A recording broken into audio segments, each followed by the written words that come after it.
Hi everyone, welcome to my new Math Studio Lightboard room. Jim and I have been very hard at work trying to get the tech down, trying to get the physical part of the room done, building the lightboard, getting the lights set up, doing a green screen, which you'll notice behind me, it's pretty clear. We actually took down the poster board. The poster board was a trial run, and we went and we matched the poster board to paint, a Bear paint. I'm going to give a little shout out to Bear. And we have painted from top to bottom. You'll not even notice that there's a door to my to our electrical box right here, but we painted it green. I was worried that there would be some shadow on it, but there's really nothing to be seen. You can see a tiny bit of shadow as I move my hand in here. I wanted to have my office chair behind me, and I covered it in a green tablecloth and then sat in it and tried it out. That didn't work. I was very frustrated actually tonight. Excuse me. I'd been working on the green screen and having no problems at all. And then when I put the chair behind here and covered it in green, I just assumed it would be the same thing. But because of the movement on the chair and the tablecloth that was covering it, it created a huge problem, and the green screen just wasn't working. I moved the chair, which was really hard to do because I've got everything set up, like everything set up, all my cords, everything. I had to pick up the chair and put it over the top and try not to knock my computer on my laptop onto the ground. Oh, luckily it didn't fall. It came very close. So no chair, just a stool. A stool, which I will give a shout out to Nicola Freebairn, who gave to me many, many years ago when we were homeschooling, and I still have it. So thank God for that little plastic stool. The background here that you see behind me is a gradient black. I have to give a huge shout out to all the people that have been helping me, all the people that have come before, Lightboard gurus, people that are working in universities and in K-12 schools, and also the gamers and streamers, because the gamers and streamers and one person that is teaching online with a lightboard put the idea of the green screen in my head. And as soon as I started thinking about green screen, everything's kind of come together. Now, there's a couple of small things. I have these, and talking about shout outs, this is my husband this morning. He was painting my green screen again yesterday and today, fixing up the door for our electrical panel and trying to get that back on because it wasn't on. And he's just been phenomenal. I couldn't have done this without him. We're a team. We make a really good team, but honestly, I couldn't have done any of this without the help of my husband, Jim. So that's my shout out to him. I took a picture of him in front of the green screen this morning, and as you can see, it cut out very nicely. So thank you, Jim. All right, so tonight, I'm going to give you just a short little, it's a little game called What's Missing. I've played it many, many times with kids, in person and online. All the kids that I work with have a set of multi-unit based blocks, whether they are Mortensen math blocks, Cuisenaire rods, easy math blocks, Matthew C blocks. All of my students have hands-on blocks, and so it's really easy to do hands-on multisensory math with them, because that's one of my requirements when I work with students, children and adults, that they have a set of the multi-unit based 10 blocks, whatever kind they can get their hands on. Obviously, my personal preference is Mortensen math blocks, but they're all good. So, whatever you can get your hands on. Hi again. So now I'm on my laptop camera. So on my laptop camera, I'm not able to use the markers, but I can face you and move the blocks a little bit easier. So we have the multi-unit blocks here, and we're just going to place them all over on the table.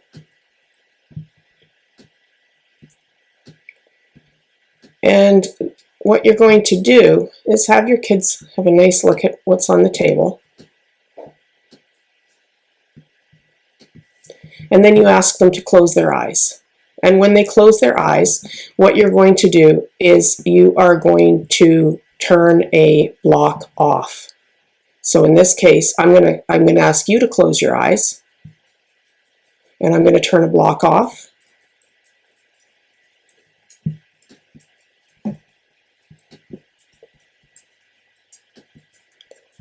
And now you can open your eyes and see if you can find out which block is missing. Can you tell which block is missing? If you said the brown block or the 8 block, you'd be correct. Now we can pick, again, close your eyes, and I'll pick another one. Okay, open your eyes. Can you tell which block is missing now? If you said purple or 6, you'd be correct. Close your eyes one more time. Open your eyes. Which block is missing? Did you guess the dark blue block or the 10? Then you're correct. Now the progression to this is that you can do 2 blocks at a time. So again, close your eyes.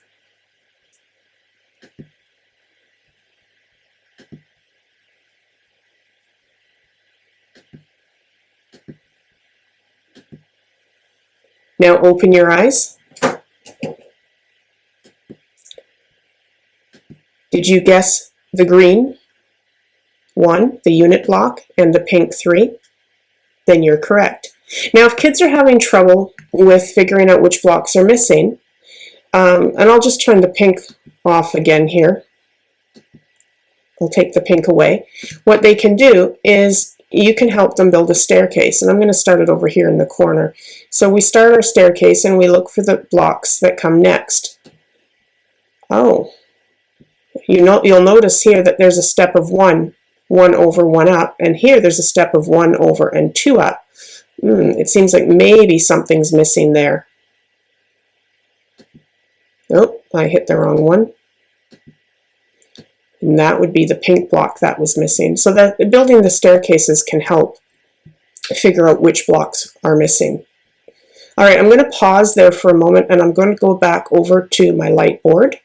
Okay, so you may notice that the blocks, all the blocks on the screen here are a little bit darker now, or brighter.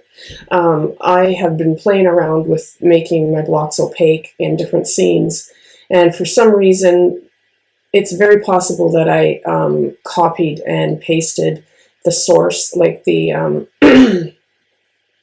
all the filters and everything from one scene to the next.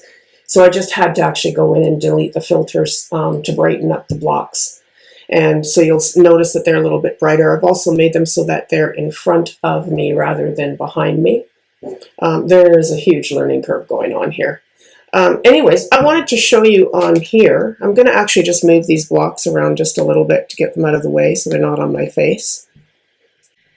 I'll put them in order over here from back going down. So 10, 9, 8, 7. I think I'll have to put my glasses on just to make sure they're in the right spot. 6. I'll put half here and half here. All right, what I wanted to show you is the fact that just how bright this is, how perfect this is. I'm very happy. There's a couple of little problems with doing the green screen, and that is, and I'm just going to get all my markers out. If I were to use a black screen, which I may at some point, then the colors of the markers would come out. Now, because it's a green screen, and this is a green marker, you'll notice actually that the tip of it has turned black. And so it's not really going to show, doesn't show the writing either. I could write on here, but you'll notice it's not, well, actually that's pretty clear, but that is green, and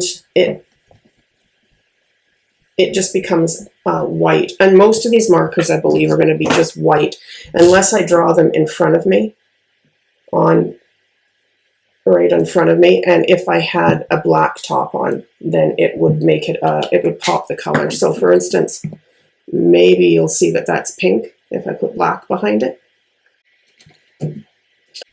So we could also play this game with numbers as well. I'm going to actually just move myself slightly out of the way here.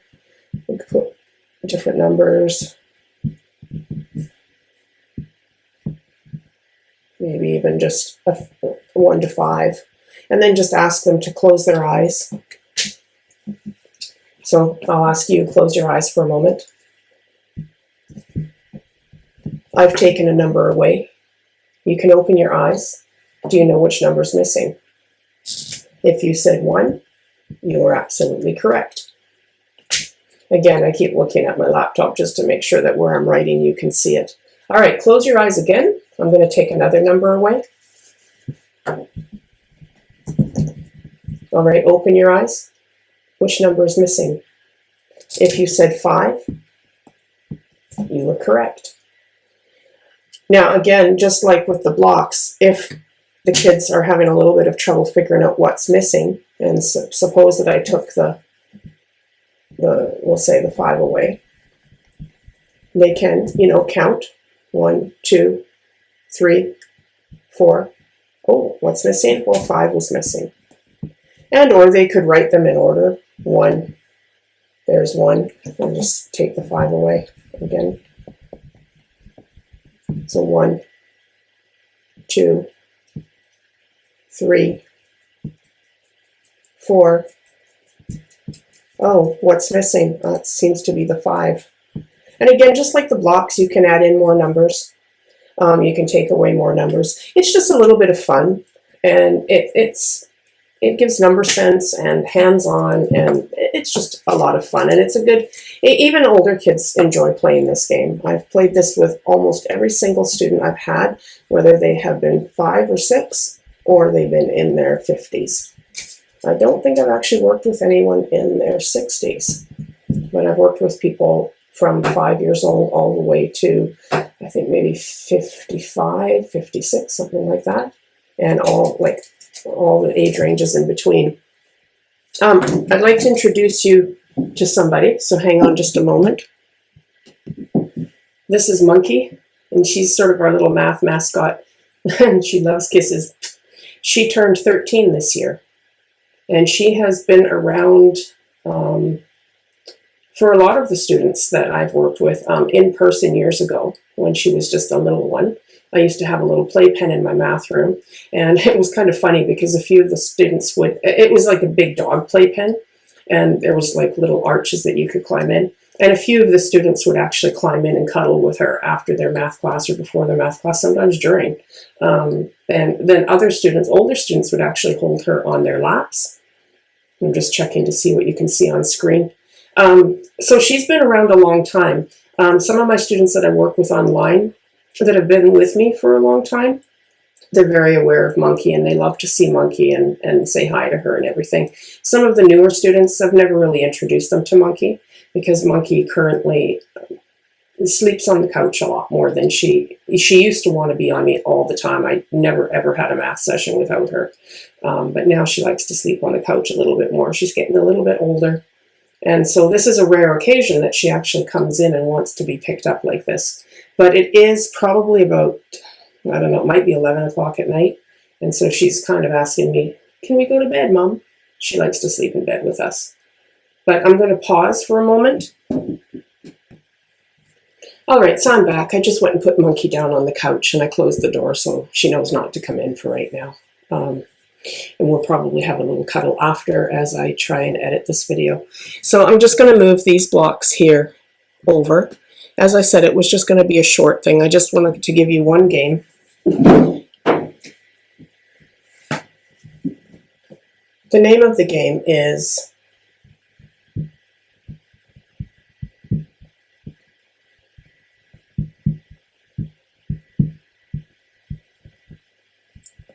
What's Missing. All right, so I hope that that was fun for you. It's been fun for me. I am going to be doing more videos. I probably won't talk as much about my lightboard and my setup going forward. I still may, because I'm a little bit excited about it, so I still may for a little while just kind of, you know, talk about how we've set it up and all the little ins and outs and everything. There's animations now that I can put in here. And so, for instance, this is an animation.